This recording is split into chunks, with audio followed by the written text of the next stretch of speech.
திமுக சார்பிலே அனைத்து கட்சி கூட்டத்திற்கு அழைப்பு விடுக்கப்பட்டிருக்கின்றது. இதில் திமுக கூட்டணியில் இருக்கக்கூடிய கட்சிகள் தவிர்த்து மற்ற பிற கட்சிகளுக்கும் கூட அழைப்பு விடுக்கப்பட்டிருக்கிறது. இந்த சூழ்நிலையில பெரும்பாலான எதிர்கட்சிகள் இதற்கு புறக்கணித்திருக்கின்றன. குறிப்பாக அதிமுக, பாஜக கூட்டணியில இருக்கக்கூடிய பல கட்சிகள் எதிர்ப்பு தெரிவித்து இந்த கூட்டத்திற்கு அவர்கள் செல்லவில்லை. அரசு அழைத்த அனைத்து கட்சி கூட்டத்தில் பங்கேற்ற பல கட்சிகள் கூட திமுக தனிப்பட்ட முறையில் அழைத்திருக்கக்கூடிய தனியார் நட்சத்திர விடுதியில நடைபெறக்கூடிய இந்த கூட்டத்திற்கு அவர்கள் பங்கேற்காமல் புறக்கணித்திருக்கிறார்கள். குறிப்பாக விஜயனுடைய தமிழக வெற்றி கழகம், அதே போல நாம் தமிழர் கட்சி, இது போன்ற கட்சிகள் இந்த கூட்டத்தை புறக்கணிப்பதாக தெரிவித்திருக்கிறார்கள். அதே போல பாட்டாளி மக்கள் கட்சி உள்ளிட்ட அந்த கட்சிகளும் இந்த கூட்டத்திற்கு செல்லாமல் புறக்கணிப்பு செய்ததாக வெளியிட்டிருக்கிறார்கள். தேசிய முற்போக்கு திராவிட கழகம் அவர்கள் சார்பிலும் தற்போது வரை யாரும் வரவில்லை.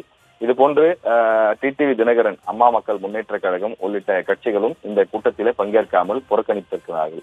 திமுக கூட்டணியில் இடம்பெற்றிருக்கக்கூடிய கம்யூனிஸ்ட், விடுதலை சிறுத்தைகள், மதிமுக, அதே போல காங்கிரஸ் உள்ளிட்ட மற்ற கட்சிகள், திமுக கூட்டணியிலே இருக்கக்கூடியவர்கள், திமுகவுக்கு நெருக்கமாக இருக்கக்கூடியவர்கள் என அனைவரும் இந்த கூட்டத்திலே பங்கேற்கிறார்கள். உதாரணத்துக்கு கருணாசுடைய கட்சி, அதே போல எஸ்டிபிஐ உள்ளிட்ட கட்சிகள் இந்த கூட்டத்திலே பங்கேற்கின்றன.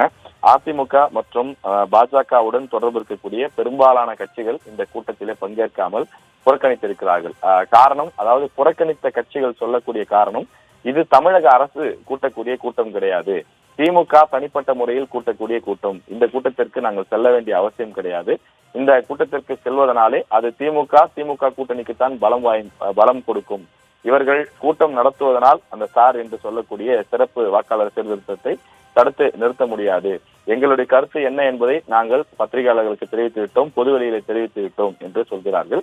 அதே போல இதில் ஒரு சில கட்சிகள் அந்த சார் என்று சொல்லக்கூடிய வாக்காளர் சிறப்பு சீர்திருத்தத்தை ஆதரிக்கக்கூடிய கட்சிகளும் இருக்கின்றார்கள். எனவே இப்படி கலவையான அந்த விஷயங்கள், நிலைப்பாடுகள் இருக்கக்கூடிய காரணத்தால் திமுக நடத்தக்கூடிய இந்த அனைத்து கட்சி கூட்டத்தை பெரும்பாலான எதிர்கட்சிகள் புறக்கணித்திருக்கின்றன.